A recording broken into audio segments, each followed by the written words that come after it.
প্রধানমন্ত্রী নরেন্দ্র মোদীর ১২০তম মন কি বাত শুনলেন মুখ্যমন্ত্রী ডাক্তার মানিক সাহা। রাজধানী সিটি সেন্টারে মন কি বাত অনুষ্ঠান শোনেন তিনি। মুখ্যমন্ত্রী বলেন, প্রধানমন্ত্রী নরেন্দ্র মোদী যেভাবে মানুষের সাথে সরাসরি মত বিনিময় করেন তা বিরল। এদিন মুখ্যমন্ত্রীর সাথে উপস্থিত ছিলেন প্রাণী সম্পদ বিকাশ দপ্তরের মন্ত্রী সুধাংশু দাস, রাজ্য বিজেপির সদর শহর জেলার সভাপতি অসীম ভট্টাচার্য সহ অন্যরা।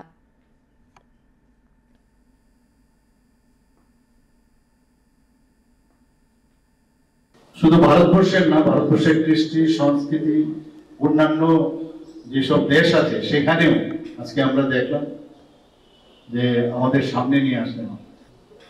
আমরা এগুলো নিয়ে কোনোদিন ভাবি না, কিন্তু উনি আমাদের ভাবান।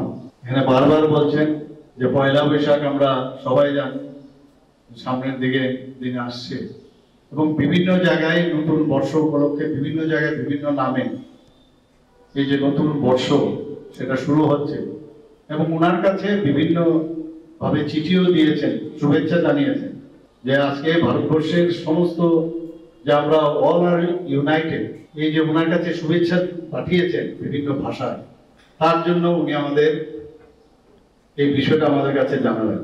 আমি সত্যি মাননীয় প্রধানমন্ত্রীজিকে কতবার ধন্যবাদ দেব, ঘুম থেকে উঠে মনে হয় উনাকে ধন্যবাদ দিয়ে তারপর কাজে বের করা উচিত।